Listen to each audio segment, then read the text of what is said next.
নম্বর কথা হচ্ছে গফফার। এই তিনটা কথার সমন্বয় যদি দোয়া করবে আর বলবে হাসবুনাল্লাহু ওয়া নি'মাল ওয়াকিল। আল্লাহ বলেন এই বান্দা কি বলবে? বান্দা যদি দোয়া করবে হাসবুনাল্লাহু ওয়া নি'মাল ওয়াকিল, আল্লাহ বলবে বান্দা তুমি কি বলবে? বান্দা আমার বলবে হাসবুনাল্লাহু ওয়া নি'মাল ওয়াকিল। আল্লাহ আপনি ছাড়া আমার জন্য আর কেউ যথেষ্ট হতে পারে না, আপনি আমার জন্য যথেষ্ট। হাসবুনাল্লাহু ওয়া নি'মাল ওয়াকিল, নি'মাল মাওলা ওয়া নি'মান নাসির। আমার জীবনে যা হয়, আমার জীবনে যা হয়েছে, আমার আগামীতে যা হবে, সব কিছু একমাত্র আপনি করতে পারেন। আমি আপনার উপর ঈমান আনয়ন করেছি, আপনার ফেরেশতাদের উপর ঈমান আনয়ন করেছি, আমি আপনার কিতাবের উপর ঈমান আনয়ন করেছি, আমি আপনার পয়গম্বরের উপর ঈমান আনয়ন করেছি, আমি কিয়ামতের দিবস সত্য বিশ্বাস স্থাপন করেছি, আমি তাকদীরে যা হয়েছে হবে সব কিছু বিশ্বাস স্থাপন করেছি। আমি দুনিয়া থেকে চলে যাওয়ার পর অমর জগতে আমাকে আবার জীবিত করা হবে, এটা আমি বিশ্বাস করেছি। এই কথা বলার পর যে ব্যক্তি দোয়া করবে, আল্লাহ রাব্বুল আলামিন বলবেন বান্দারে তোমার দোয়া সব কিছু আমি কবুল করে নিলাম। কিন্তু এই কথা হচ্ছে যখন তুমি আমার কাছে দোয়া করবে, তখন তোমার অন্তরে শুধু একটা কথাই থাকবে, আমার যা হয় যা হয়েছে আগামীতে যা হবে, আমার যা হয় যা হয়েছে আগামীতে যা হবে, সব কিছু একমাত্র আল্লাহ তাআলা মালিক দিবেন। সবাই বলেন মালিক কে? আল্লাহ সবসময় দোয়া করার জন্য ইয়া গফুর বলেন, কি বলেন? ইয়া গফুর, ইয়া গাফির, ইয়া গফফার। এই তিনটা দোয়া দ্বারা যে ব্যক্তি দোয়ার মধ্যে সাহায্য করবে আর বলবে হাসবুনাল্লাহু ওয়া নি'মাল ওয়াকিল, আন্তরিকভাবে নিজের দিল থেকে যখন দোয়া করবে আল্লাহ আমার জন্য যথেষ্ট, নি'মাল মাওলা ওয়া নি'মান নাসির।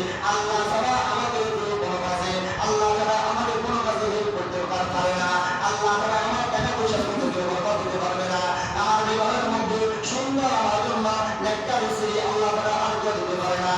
স্ত্রী যদি সুন্দর হয় ওই স্ত্রী নেককার হয়, স্ত্রীর মন যদি ভালো হয় ওই স্ত্রী নেককার। যে স্ত্রীর মন ভালো কথা বলে না, যে স্ত্রী কি হয় মন ভালো ওই স্ত্রী নেককার স্ত্রী হবে। সুন্দরী হলে, রূপসী হলে, গুণবতী হলে ওই স্ত্রী আসলে ভালো হয়। কারণ হচ্ছে ভালো হওয়ার জন্য আল্লাহ বলছেন সূরা শুআরার মধ্যে আছে, সূরা শুআরার আয়াত নাম্বার হচ্ছে 138 এবং 137 নম্বর আয়াতের মধ্যে আল্লাহ বলেন ইয়াউমা লা ইয়ানফা'ু মালুন ওয়ালা বানুন ইল্লা মান আতাল্লাহু বিকলবিন সালিম। ওই ব্যক্তি হচ্ছে প্রকৃতপক্ষে মুমিন, ওই ব্যক্তি হচ্ছে প্রকৃতপক্ষে আল্লাহওয়ালা, ওই ব্যক্তি প্রকৃতপক্ষে দ্বীনওয়ালা, যে ব্যক্তির দিলের মধ্যে দুনিয়া ছাড়া একমাত্র আল্লাহ। দুনিয়া ছাড়া একমাত্র কি বলেন? আপনার দুনিয়াতে সব কিছু মন্দ, দুনিয়াতে সব কিছু কি বলেন? মন্দ। আপনাকে মনে রাখতে হবে ভালো জন্য একমাত্র রয়েছে কে? আল্লাহ। যে ব্যক্তির অন্তর ভালো ওই ব্যক্তি ভালো, যার অন্তরে সমস্যা ওই লোকটা পুরোটাই সমস্যা। আপনি মনে করতেছেন এই 3.5 লাখ বইয়ের মধ্যে কত কিছু আছে, আমার টাকা আছে, আমার পয়সা আছে, মাল আছে, দৌলত আছে, সম্পদ আছে, বাড়ি আছে, গাড়ি আছে, ব্যাংক ব্যালেন্স আছে। আসলে এই ব্যক্তির মধ্যে কিছু নাই, কারণ হচ্ছে এই ব্যক্তির অন্তরে সমস্যা।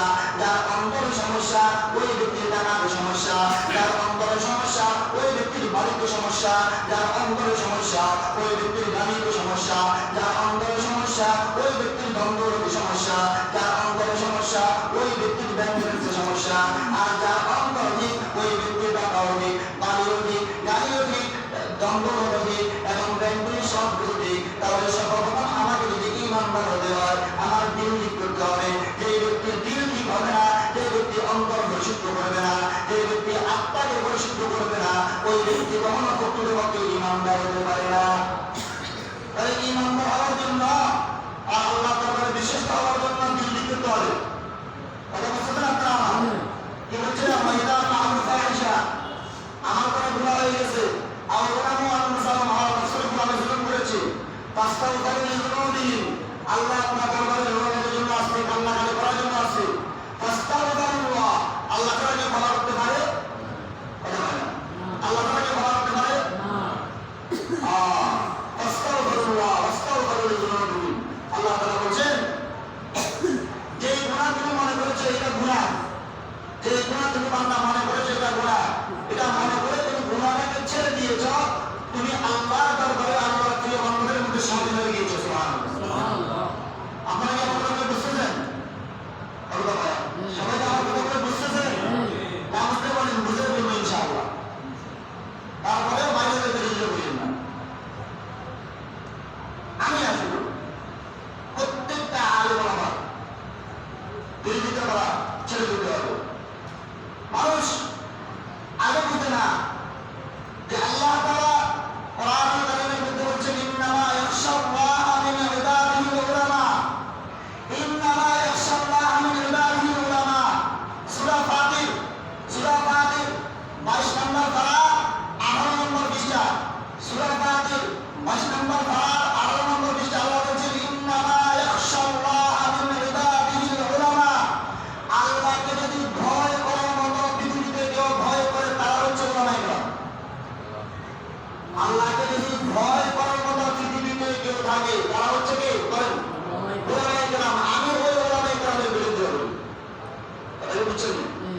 আল্লাহকে যারা ভয় করে আমি তাদের বিরোধিতা করি।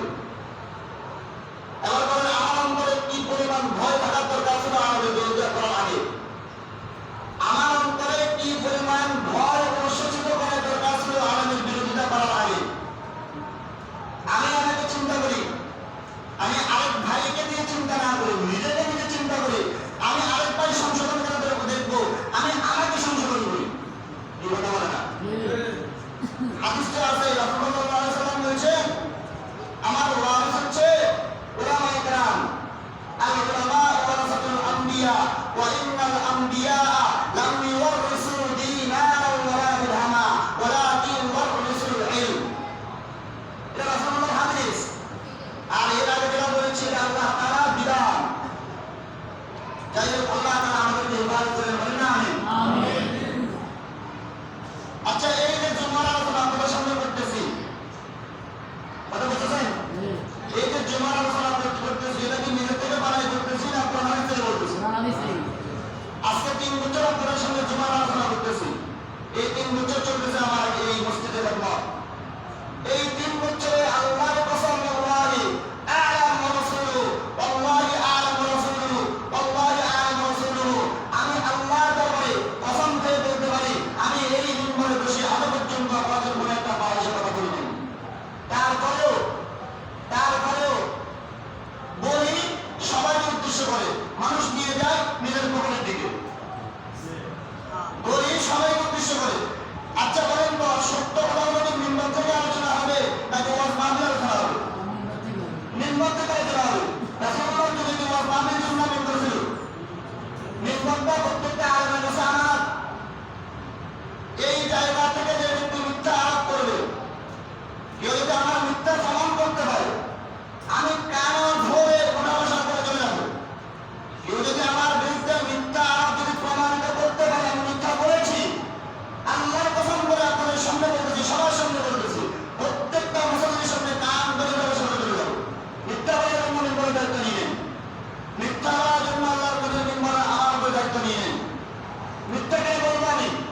আমার মিথ্যা বলার কি প্রয়োজন? আপনাদের সামনে মিথ্যা বললে আমাকে আপনারা 200 টাকা দিবেন? আচ্ছা কি হবে? তাহলে আমি আপনাদের সামনে মিথ্যা কেন বলবো বলেন? তারপরে বিরোধিতা করে, তারপরেও আরো আমার বিরোধিতা করে। অথচ এদের সম্পর্কে আল্লাহ তাআলা বলছেন তোমরা সাবধান হয়ে যাও, তোমরা সাবধান হয়ে যাও, তোমাদের এখনো সময় আছে, তোমাদের এখনো সময় আছে। আর আমাদের বিরোধিতা করলে কি যে গজব নাযিল হয় তার অসংখ্য নজির আছে, অসংখ্য নজির আছে। এই জন্য সর্বাবস্থায় মনে রাখবে, কোন আলেমের বিরোধিতা কখনো করার জন্য চেষ্টা করবো না। কি বলেন বলেন? আলেম, কোন আলেম যদি ব্যক্তিগতভাবে খারাপ হয়, কথা বুঝলেন, কোন আলেম ব্যক্তিগতভাবে গিয়া খারাপ, আপনি মনে মনে তাকে সর্বোচ্চ জিনা করতে পারবেন, কিন্তু বিরোধিতা করা যাবে না। কারণ বলা হয়েছে কোন আলিমান আও মুতাআল্লিমান আও মুস্তামিআন আও মুহিব্বান ওয়ালা তাকুনিল খামিস। কোন আলিমান, তুমি নিজে আলেম হয়ে যাও, আও মুতাআল্লিমান আলেমের ছাত্র হয়ে যাও, আও মুস্তামিআন অথবা আলেমের সহচর হয়ে যাও, আও মুহিব্বান অথবা আলেমের বন্ধু হয়ে যাও, ওয়ালা তাকুনিল খামিসাতুন নার। সাবধান, ৫ম নম্বর কাজ তুমি করিও না, আলেমের বিরোধিতা করিও না। যে ব্যক্তি আলেমের বিরোধিতা করবে ওই ব্যক্তি দুনিয়াতে যেমন ধ্বংসিত এবং আখিরাতেও ধ্বংসিত হইয়া জাহান্নামের কীটপতঙ্গের মধ্যে চলে যাবে। আপনারা বুঝতে পারলেন? তাহলে আলেমের বিরোধিতা করা যাবে না, হবে না? আলেমের বিরোধিতা করা যাবে কখনোই না, কোনো প্রশ্নই হবে না। আলেমের বিরোধিতা করার জন্য যদি বলা হয় তো আল্লাহ কোরআনের মধ্যে তো বলে দিতেন, রাসূল হাদিসের মধ্যে তো বলে দিতেন। এটা কি বুঝতে পারলেন? আল্লাহ তাআলা আমাদেরকে হেফাজত করুন, বলেন আমিন। তাহলে রমজানের এই আখেরি সময় 1 নম্বর আমাদের কাজকে বলেন অন্তর পরিশুদ্ধ করা। কি বলে না? অন্তরকে পরিশুদ্ধ করা, নিজেকে নিজে সংশোধন করা। ইয়াউমা লা ইয়ানফাউ মালুন ওয়ালা বানুন ইল্লা মান আতাল্লাহ বিকলবিন সালিম। এমন একটা দিন আসবে যেদিন আপনার সন্তান আপনার কাছে আসবে না, যেদিন আপনার বাবা আপনার কাছে আসবে না, যেদিন আপনার ভাই আপনার কাছে আসবে না, যেদিন আপনার ধন সম্পদ, আপনার মাল দৌলত, আপনার টাকা পয়সা, আপনার বাড়ি গাড়ি, আপনার ব্যাংক ব্যালেন্স কিছু আপনার কাছে আসবে না। ইল্লা মান আতাল্লাহ বিকলবিন সালিম। ওই দিন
তিন ব্যক্তি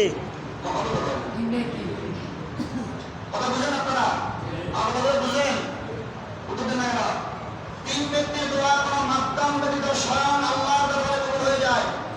এক নম্বর হচ্ছে ইফতারের আগ মুহূর্তে যে ব্যক্তি দোয়া করে। কিসের আগ মুহূর্তে? ইফতারের আগ মুহূর্তে। দুই নম্বর হচ্ছে ন্যায় পরায়ণ ব্যক্তি। কোন ব্যক্তি বলেন? ন্যায় পরায়ণ ব্যক্তি। তিন নম্বর হচ্ছে মাজলুম, যার উপর জুলুম করা হয়েছে। যার উপর কি বলেন? জুলুম করা হয়েছে। এই তিন ব্যক্তি যদি দোয়া করে, সাথে সাথে কোনো মাধ্যম ব্যতীত, কোনো ব্যক্তি ব্যতীত স্বয়ং আল্লাহ আরশে আজিমে পৌঁছে যায়। বিশেষ করে কেউ কখনো কাউকে মাজলুম বানানোর চেষ্টা করবে না। ভাই ভাইকে মাজলুম বানাইল, আছে না? এমন বলেন না? সারা দুনিয়াটা এভাবে গিয়ে যাচ্ছে, সারা দুনিয়াটা এভাবে চলে যাচ্ছে, সারা দুনিয়া এভাবে হয়ে যাচ্ছে। আর যারা যারা মানুষের উপর জুলুম করে, যারা মানুষের উপর বিভিন্ন প্রকারের অত্যাচারের লৌহমাপদ চালিয়ে যায়, আমরা তাদেরকে সাপোর্ট করি। আমি তাদেরকে সাপোর্ট করি। অথচ আমি দাবিও করি আমি মুসলমান, আমি দাবিও করি আমি ইমানদার, আমি দাবিও করি আমি মুত্তাকি। আমার ইমানদারিত্ব, আমার মুত্তাকিত্ব, আমার ইমানদারিত্ব, আমার মুসলমানিত্ব কতটুকু আছে আমাকে চিন্তা করা দরকার। শুধু দাবিদার সূত্রে আর জবানের সূত্রে আপনি মুসলমান হলে হবে না। আপনাকে মুসলমানিত্ব প্রমাণ করে যেতে হবে।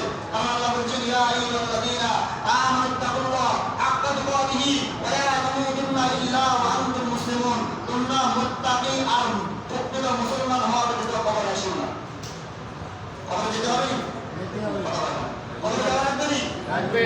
কবরে যদি যেতে হয় প্রকৃত মুসলমান হয়েই যেতে হবে। এর বাইরে গেলে শাস্তির ব্যবস্থা। আর এটা মেনে রুলস মেনে যদি যান তাহলে আপনার জন্য শান্তির ব্যবস্থা। একটা শাস্তি আর একটা শান্তি। এবার আপনি বলেন আপনি কি শাস্তি চাইবেন না শান্তিতে রাখবেন, এটা আপনার ব্যাপার। কথাকে বুঝে আসছে আপনাদের? যাই হোক, আখেরি কথা হচ্ছে রমজান যেহেতু জুমাতুল বিদা আজকে শেষ জুমা রমজানের, আজকের এই দিনে আমাদের করণীয় এক নম্বর এই যে আগামীতে যে কয়েকটা সময় কয়েকদিন সময় আছে, এক নম্বর কাজ হচ্ছে ইফতারের আগ মুহূর্তে দোয়া করা। দুই নম্বর কাজ হচ্ছে ফরজ সালাতের পর বেশি বেশি দোয়া করা। তিন নম্বর কাজ হচ্ছে যে সময় সামনে আছে এই পুরো সময়কে একমাত্র ইবাদতের জন্য, নিজের আমলকে সাজানোর জন্য, নিজের জিন্দেগিকে সাজানোর জন্য চেষ্টা করবে ইনশাআল্লাহ। বুঝবেন ইনশাআল্লাহ? আল্লাহ তাআলা আমাদের সকলকে জেনে বুঝে মেনে আমল করার তৌফিক দান করেন। আমিন। ওয়া মা তাওফীকি ইল্লা বিল্লাহ, আলাইহি তাওয়াক্কালতু ওয়া ইলাইহি উনীব। যারা সুন্নাত করেন না, ইখলাস করেন।